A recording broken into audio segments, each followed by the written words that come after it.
പത്മം ഒന്നുകൂടി വന്നേ. എന്താ എന്താ പുണ്യേട്ടാ? എന്താ നീ ഉണ്ടോ പത്മം? ഒന്ന് പോടാ അവിടുന്ന്. എന്താ എന്താ ഈർക്കിൽ എന്നാക്കി പോയോ? നിന്റെ മോൻ പറഞ്ഞു നീ കേട്ടോ? ഇവിടെ ഇരുന്ന് കുശുശുത്ത് അടുക്കളയിരിക്കുന്ന ഞാൻ എങ്ങനെ ഇതൊക്കെ കേൾക്കുന്നേ? ഉണ്ണികൃഷ്ണൻ നാളെ മുതൽ എന്റെ കൂടെ പാടത്ത് പണിക്ക് വരണമെന്ന്. ആ ഇതാ ഇപ്പൊ നന്നായേ. ബിഎഡുകാരൻ പാടത്തിറങ്ങി പണിയെടുക്കുന്ന കാണാൻ നല്ല രസായിരിക്കും. നാട്ടുകാരെ കൊണ്ട് പറയിച്ച് അടങ്ങുന്നാടാ. പിന്നെ ഞാൻ എന്ത് ചെയ്യണമെന്നാ? ഉദ്യോഗം തെണ്ടി അടക്കാൻ ഇനി എന്നെ കൊണ്ട് വയ്യ. ഇതാണ് ഇപ്പോഴത്തെ ചെറുപ്പക്കാരുടെ കുഴപ്പം. ഒരു കാര്യം നേടിയെടുക്കാനുള്ള ആത്മധൈര്യം ഇല്ല. നിന്നെ ഒരു കൃഷിക്കാരനാക്കാനായിരുന്നെങ്കിൽ ഞാൻ ഈ പാടം വെച്ച് പഠിപ്പിക്കണമായിരുന്നു.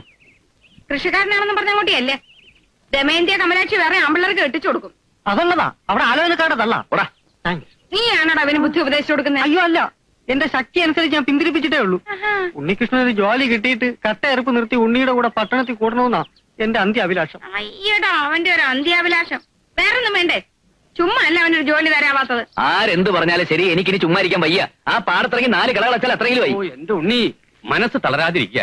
ഒന്നുമില്ലെങ്കിലും ഞാൻ ഈ അമ്പലങ്ങളുടെ മുറ്റത്ത് കിടന്ന് ഉണ്ടിട്ടില്ലേ, അതിന്റെ ഫലം കിട്ടാതിരിക്കില്ല. ഇതിലൊരു പരസ്യമുണ്ട്, നോക്കട്ടെ. നോക്കട്ടെ. ഇംഗ്ലീഷ് പത്രമാണല്ലോ, അപ്പൊ ഏതാണ്ട് വലിയ ജോലിയായിരിക്കും. എന്ത് ജോലിയാ? മോള് വായിച്ചില്ലേ? എനിക്ക് വായിച്ചിട്ടൊന്നും മനസ്സിലായില്ല. ഇൻസ്റ്റിറ്റ്യൂട്ടിലെ സാറാ പറഞ്ഞത് വലിയ ഉദ്യോഗമാണെന്ന്. സ്കൂൾ അധ്യാപകനായി പിള്ളേർക്ക് 4 അക്ഷരം പറഞ്ഞു കൊടുക്കേണ്ട ഈ ഉണ്ണികൃഷ്ണൻ BA നീ കണ്ടുപിടിച്ച ജോലി കൊള്ളാം. പുറത്ത് പറയാൻ കൊള്ളാത്ത പണിയാണോ? എന്താന്ന് വെച്ചാ ഒന്ന് തെളിച്ചു പറ എന്റെ ഉണ്ണി. ഉദ്യോഗ പേര് കേട്ട് ആരും ഞെട്ടരുത്. പ്രൈവറ്റ് ഡിറ്റക്റ്റീവ് എന്ന് വെച്ചാ എന്താ ഉണ്ണി? ഞാൻ പറയാം. CBI ക്രൈംബ്രാഞ്ച് എന്നൊക്കെ പറയുന്ന പോലെ പ്രൈവറ്റ് ആയിട്ട് പ്രവർത്തിക്കുന്ന കുറ്റാന്വേഷകരാണ് ഡിറ്റക്ടീവ്സ്. ഉള്ളതാണോടാ? ട്യൂട്ടോറിയൽ കോളേജിലാ പഠിക്കുന്നെങ്കിൽ അവർക്ക് വിവരമുണ്ട്. അല്ല, പ്രൈവറ്റ് ആയിട്ട് അങ്ങനെ ഒരു പോലീസ് വകുപ്പ് ഉണ്ടെങ്കിൽ തരക്കെട്ടില്ലല്ലോ. എന്താ പരസ്യത്തിൽ പറഞ്ഞേക്കണേ? സീക്രട്ട് ഫയൽസ് പ്രൈവറ്റ് ലിമിറ്റഡ് എന്ന പേരിൽ ബോംബെ കേന്ദ്രമാക്കി പ്രവർത്തിക്കുന്ന പ്രൈവറ്റ് ഡിറ്റക്റ്റീവ് ഏജൻസിയുടെ കേരളത്തിലെ ബ്രാഞ്ചിലേക്ക് ഡിറ്റക്റ്റീവായി ജോലി നോക്കാൻ സ്മാർട്ട് ആയിട്ടുള്ള ചെറുപ്പക്കാരെ ആവശ്യമുണ്ടെന്ന്. ഇത് നല്ല ജോലിയാണ് ചാ. ചേട്ടൻ അറിയാൻ വയ്യാഞ്ഞിട്ടാ. വലിയ വലിയ കേസുകളിൽ സർക്കാർ പോലീസിനെ സഹായിക്കുന്നത് പോലും ഈ പ്രൈവറ്റ് ഡിറ്റക്റ്റീവ്സാ. ഇത്ര വിശദമായിട്ട് പറയാൻ കഴിഞ്ഞ ജന്മത്തിൽ നിനക്കെന്താ CID പണിയായിരുന്നോ? ഞാനൊരു വനിതാ മാസികയിൽ വായിച്ചതാ. വൻ നഗരങ്ങളിൽ സ്ത്രീകൾ പോലും ജോലി ചെയ്യുന്നുണ്ട്. പിന്നെന്താ, കുറച്ച് ധൈര്യമുള്ളവർക്ക് ഈ പണി പറ്റും. പരസ്യം വായിച്ച് ചിരിച്ചതിന്റെ അർത്ഥം ഇപ്പോഴല്ലേ എനിക്ക് പിടികിട്ടിയത്. ഇൻസ്റ്റിറ്റ്യൂട്ടിലെ സാറും പറഞ്ഞു കിട്ടിയ നല്ല പണിയാണെന്ന്. പിന്നെ ഉണ്ണേട്ടിന് പേടിയാണെങ്കിൽ അപേക്ഷിക്കണ്ട. പേടിയോ? അയ്യേ കഷ്ടം. എടി, ഒരു സ്കൂൾ അധ്യാപകനാകണ്ട ഞാനൊരു CID ആയ ഈ നാട്ടുകാരനെ കളിയാക്കില്ലേ? പിന്നെ നാട്ടുകാർക്ക് നിന്നെ കളിയാക്കാനല്ലേ നേരം? പോണ അവിടുന്ന്. വെറുതെ തടസ്സം പറയാതെ ഉണ്ണേട്ടാ. ഇനി കൂടുതലൊന്നും ആലോചിക്കണ്ട. നിനക്ക് ഈ പണി മതി. രാഷ്ട്രീയക്കാരും മിനിറ്റ് സ്ഥലം മാറ്റി തട്ടിരസിക്കുന്ന സർക്കാർ പോലീസിനേക്കാളും ഭേദമല്ലേ ഈ പ്രൈവറ്റ് പോലീസ്? 4 ആളെ മുഖത്ത് നോക്കി പറയാൻ നല്ല അന്തസ്സുള്ള പണിയാ. എന്നാ പിന്നെ രാഹുകാലത്തിന് മുമ്പ് അപേക്ഷ അയക്കാൻ നോക്കുമോനെ. ഓ, നിങ്ങളൊക്കെ എന്തറിഞ്ഞിട്ടായി പറയുന്നത്? വേറെ ഒരു പണിയും കിട്ടാത്തവർക്ക് വച്ച് നീട്ടുന്ന ജോലിയൊന്നും അല്ല ഈ CID പണി. ഇന്റർവ്യൂവിന് വിളിക്കുമെന്ന് എന്നെ കണ്ടറിയണം. ഇനി പലവാ വിളിച്ചാൽ തന്നെ ശരിക്കും പ്രിപ്പയർ ചെയ്തിട്ട് അറ്റൻഡ് ചെയ്യാൻ നോക്കൂ. അതൊക്കെ വലിയ ചെലവുള്ള പണിയാണമേ. ഉണ്ണീഷ, യൂറിയ മേടിക്കാൻ വെച്ചിരുന്ന കാശ് വരെ ചെലവാക്കിയാ ഞാൻ നിന്നൊരു BA ഇനി ഒരു പ്രൈവറ്റ് പോലീസ് ആകാൻ ശേഷിക്കുന്ന പാഠം കൂടി വെക്കാൻ ഞാൻ ഒരുക്കാം. അയക്കണ മോനെ. ആപ്ലിക്കേഷൻ അയക്കുണ്ണേട്ടാ. അല്ല, പാഠം വേണ്ട. എനിക്ക് സമ്മത.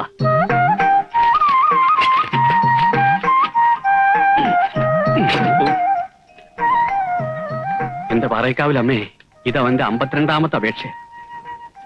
ഇതെങ്കിലും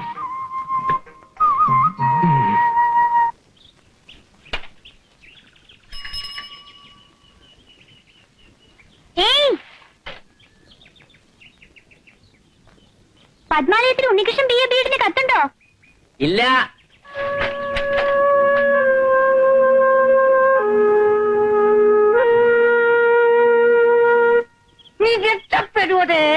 കൊള്ള പട്ടച്ചാരായ മുഴുവൻ വലിച്ചു കയറ്റിട്ട് കിടന്ന് പിച്ചും പേയും പറയാതെ.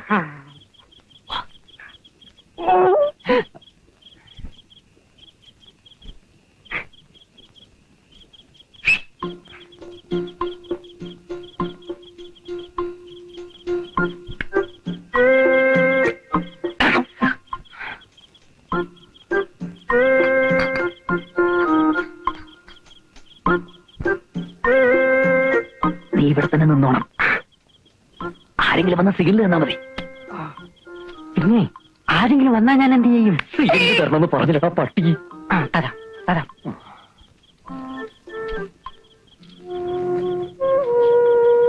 എന്തിനാ ഉണ്ണേട്ടാ ഇപ്പൊ അങ്ങോട്ട് വന്നത്? ഇതുവഴി വന്നപ്പോ നിന്നെ കാണാൻ കൊതി. ആരെങ്കിലും കണ്ടാൽ എന്ത് വിചാരിക്കും? അച്ഛൻ വായനശാലയിൽ നിന്ന് വരേണ്ട നേരായി. ആരും കാണത്തൊന്നുമില്ല. കുഞ്ചുനെ ഞാൻ കാവലം നിർത്തിയിട്ട് വന്നിരിക്കുക. പിന്നെ നിന്റെ ഉണ്ണിയേട്ടനൊരു സിഐഡി ആവും പോലെ. അപ്പോ രാത്രി കാലങ്ങളിൽ ഇങ്ങനെ വിളിച്ചും പതുങ്ങിയൊക്കെ കാണേണ്ടി വരും. പലരുമായിട്ട് ഏറ്റുമുട്ടേണ്ടിയും വരും. അതിന്റെ ഒരു റിഹേഴ്സലാണെന്ന് കൂട്ടിക്കോ. അങ്ങനെയാണെങ്കിൽ ഉണ്ണേട്ട ഈ ജോലിക്ക് പോകണ്ട. പോവാതിരുന്ന നിന്നെ ഗൾഫുകാരെ മുറത്തിറക്കം കെട്ടിക്കൊണ്ടുപോയില്ലേ? എന്നാ ഞാൻ ആത്മഹത്യ ചെയ്യും. ഓ ദൈവമേ, ഇത് കരയ്ക്കും പോകത്തില്ല വെള്ളത്തിലും പോകത്തില്ല എന്ന് പറഞ്ഞ പോലെ ആയല്ലോ. വഴക്ക് പറയത്തില്ലെന്ന് പാറേക്കാവിൽ ഭഗവതിയെ പിടിച്ച് സത്യം ചെയ്താൽ മറന്നോ? അയ്യോ, ഇത് വഴക്കാണോ? അത് അറിയാതെ ഞാനൊരു പഴഞ്ചൊല്ലി പറഞ്ഞു പോയതല്ലേ.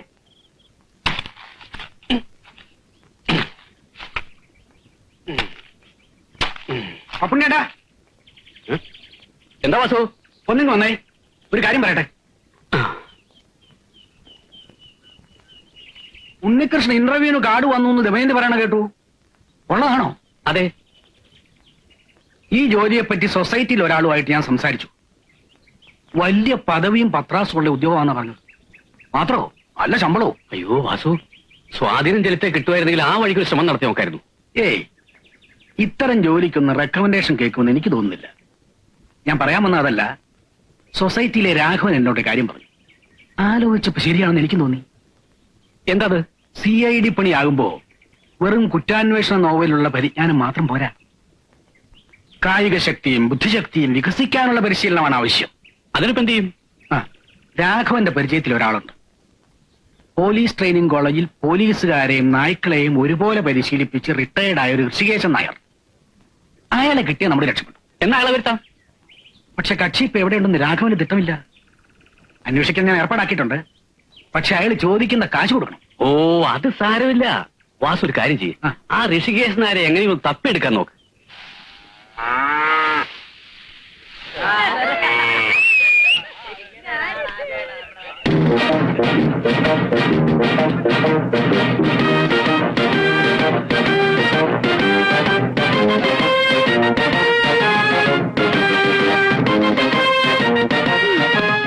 പപ്പുണ്ണിയില്ലേ? ആരാ?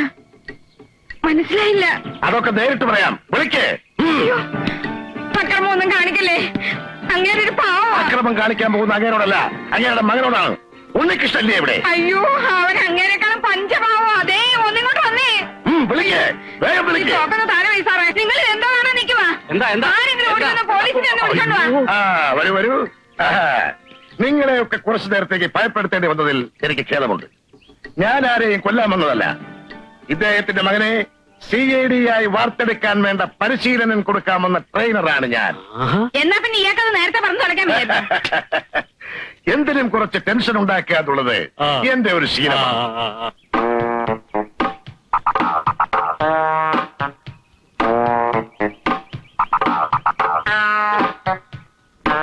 സൊസൈറ്റിയിലെ രാഘവൻ പറഞ്ഞ ആൾ തന്നെയല്ലേ? അതെ, mister Rishikesan Nair, retired trainer, police training college, Thycaud PO, Thiruvananthapuram 14. ഇനി എല്ലാവരും പൊക്കോളൂ. ഇദ്ദേഹം കുറച്ചു ദിവസം ഇവിടെ ഉണ്ടാവും. അഭ്യാസങ്ങളിൽ ചിലത് നിങ്ങൾക്കും കാണാം. ഓ, ഞങ്ങളങ്ങ് പേടിച്ചു പോയി. ഓട്ടെ പപ്പുണ്ണേട്ടാ. സോറി മിസ്റ്റർ പപ്പുണ്ണി, നിങ്ങളുടെ മകന് വേണ്ടി ഞാനൊരു ഹോം ട്യൂഷനാണ് ഉദ്ദേശിക്കുന്നത്, അല്ലാതെ ഒരു പൊതു പ്രദർശനമല്ല. അറിഞ്ഞൂടായിരുന്നു, ക്ഷമിക്കണം. അകത്തോട്ടിരിക്കും. പൊട്ടും പൊട്ടും. ഇരിക്കാം. ടൈലർ ഈ മുണ്ട് അങ്ങോട്ട് കൊടുത്താട്ടെ. പ്രായമായ പെങ്കച്ചുള്ള വീടാ. അയ്യോ, എന്റെ മുണ്ട് വഴിയിൽ ഉരിഞ്ഞു പോയതൊന്നുമല്ല. ഇതാണ് എന്റെ സ്ഥിരം വേഷം. അടിവസ്ത്രം മാത്രം എടുത്തോണ്ട് ഇവിടെ തങ്ങുന്ന കാര്യം പാടാ. തുണി എടുത്തോണ്ട് പഠിപ്പിക്കാനെങ്കിൽ പഠിപ്പിച്ചാൽ മതി. അല്ലെങ്കിൽ ഞങ്ങൾ വേറെ ടൈലറെ നോക്കിക്കോളാം. പത്മാവതി, എന്ത് വേണം പത്മാവതിക്ക്? നാണോ മാനമുള്ള ഒരു ടൈലറെ കിട്ടിയില്ലേ നമ്മുടെ മോനെ പഠിപ്പിക്കാൻ?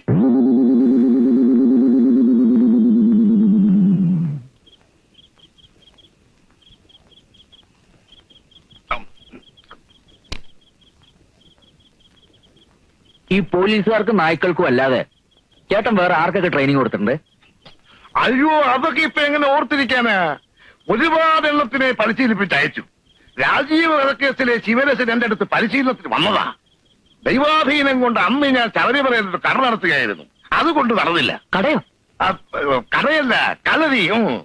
ഇപ്പോഴത്തെ SI-മാരെയും സർക്കിൾമാരെയും എന്തിനധികം IG വരെ പരിശീലിപ്പിച്ച് ഇദ്ദേഹം അല്ലടാ. ഈ പോലീസ് ട്രെയിനിങ് കോളേജിൽ ചേട്ടൻ എത്ര വർഷം ഉണ്ടായിരുന്നു? എന്റെ 10ാമത്തെ വയസ്സിൽ ഞാനവിടെ ജോലി ചെയ്തതാ. അത്ര ചെറുപ്പത്തിൽ സർക്കാർ ജോലി കിട്ടുമോ? എന്റെ അച്ഛൻ പോലീസ് ട്രെയിനിങ് കോളേജിൽ കാന്റീനിലെ ഒരു ജീവനക്കാരനായിരുന്നു. അച്ഛനെ കാണാനും രുചിയുള്ള ആഹാരം കഴിക്കാനും വേണ്ടി ഞാനിന്ന് അവിടെ പോവും. അപ്പോഴൊക്കെ പോലീസുകാർക്ക് ട്രെയിനിങ് കൊടുക്കുന്നത് ഞാൻ നോക്കി നിൽക്കും. അന്ന് എന്റെ ഒരു ആഗ്രഹമായിരുന്നു വലുതാകുമ്പോൾ ഒരു ട്രെയിനർ ആകണമെന്ന്. ഗുരുവായൂരപ്പന്റെ കൃപ കൊണ്ട് അതേതായാലും സാധിച്ചു. പക്ഷേ ഒരു ദോഷം പറ്റി. കാന്റീനിലെ ആഹാരം സ്ഥിരമായി കഴിച്ച് കഴിച്ച് ഭക്ഷണത്തിനുള്ള താല്പര്യം അങ്ങ് പോയി.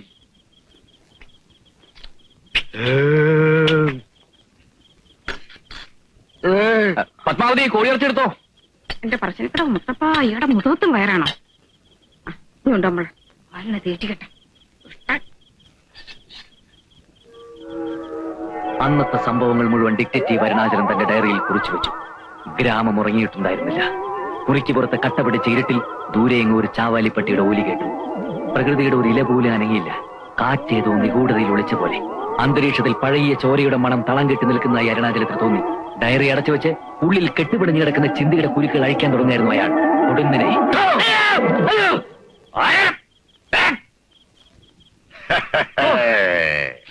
നിങ്ങളായിരുന്നോ? പേടി കാണുമെന്നറിയാമായിരുന്നു. അതിന്റെ അളവ് പരിശോധിക്കുകയായിരുന്നു ഞാൻ. വളരെ കൂടുതലാണ്. ഓ, രാത്രി ഡിക്റ്റേറ്റീവ് നോവൽ വായിക്കുമ്പോ ഇങ്ങനെ പേടിപ്പിച്ച് ആരായാലും പേടിച്ചു പോയില്ലേ? ശരി, പുറത്തേക്ക് വന്നോളൂ. വളരെ പ്രധാനപ്പെട്ട ഒരു വിദ്യ ഇപ്പൊ തന്നെ ഞാൻ പഠിപ്പിച്ചേക്കാം.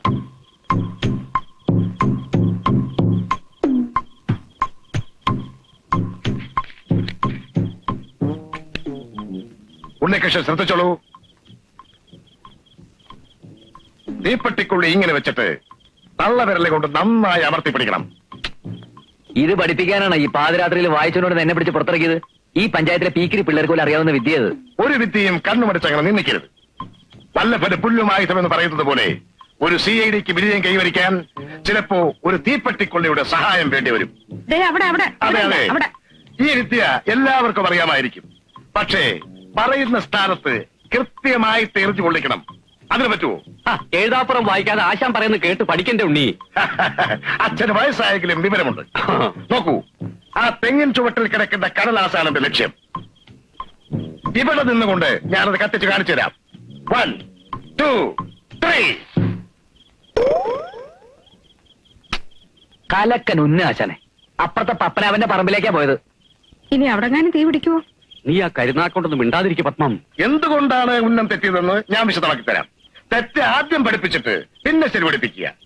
അതാണ് എന്റെ ഒരു രീതി. തിയറി ഒന്നും പഠിച്ചോണ്ട് ഇപ്പൊ സമയമില്ല എന്റെ ആശാനെ. ആ തീപ്പെട്ടി കൊടുത്താ ലക്ഷ്യസ്ഥാനത്ത് എങ്ങനെ കൊള്ളിക്കണമെന്ന് ഞാൻ കാണിച്ചു തരാം. എന്നാണത് കാണിക്ക്. ആദ്യമായി കൊള്ളിയെടുത്ത് തള്ളവരൽ കൂട്ടകൻ അമർത്തി പിടിക്കുക. എന്നിട്ട്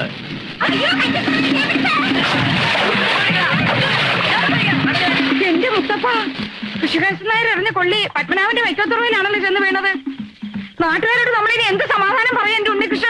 ആ തീയുടെ ഉത്തരവാദിത്വം നമ്മൾ ഏറ്റെടുക്കണോ അതോ മന്ത്രിമാരെ നിഷേധിക്കണോ? എന്തിനും ഞാൻ തയ്യാർ. ഏറ്റെടുത്ത കുഴപ്പമെന്താ? ശാസ്ത്രീയമായിട്ട് അടിവശമില്ലാത്ത വെറും കർഷക തൊഴിലാളികൾ അവര്. ഇടിക്കൊരു മയം ഉണ്ടാവില്ല. അയ്യോ, എന്നാ അത് വേണ്ട, നിഷേധിക്കാം. പെരയിലോട്ട് തീ പിടിക്കുന്നതിന് മുമ്പ് ചെന്ന് കെടുത്താൻ നോക്ക്. ഞാൻ ഒറ്റയ്ക്കോ? ഉണ്ണി ഇവിടെ വാ. നീയും കൂടെ നോടി ചെല്ലേണ്ട ഉണ്ണികൃഷ്ണ. തീപ്പെട്ടിക്കുള്ളിക്ക് ശക്തിയുണ്ടെന്ന് ഇപ്പൊ മനസ്സിലായി. കോപ്പടപാട് പോ. ഗണപതിക്ക് വെച്ചതിന്റെ കാക്ക കൊണ്ടുപോയല്ലോ.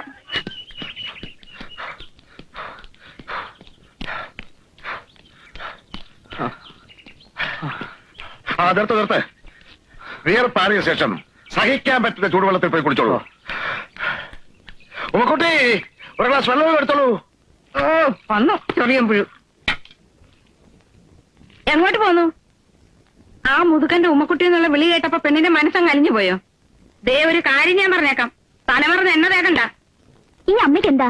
ഒന്നുമില്ലെങ്കിലും ചേട്ടനെ പഠിപ്പിക്കാൻ വന്ന ആളല്ലേ, അതുകൊണ്ടാണ് ഞാൻ നല്ല മുഖം കാണിക്കുന്നത്. നീ നിന്റെ നല്ല മുഖം കൊണ്ട് ഇവിടെ നിന്നേച്ചാ മതി. ആ വായി നോക്കിയിട്ട് ഏത് അയലത്ത് പോലും കണ്ടുപോകരുത്. ഇതുണ്ടോ?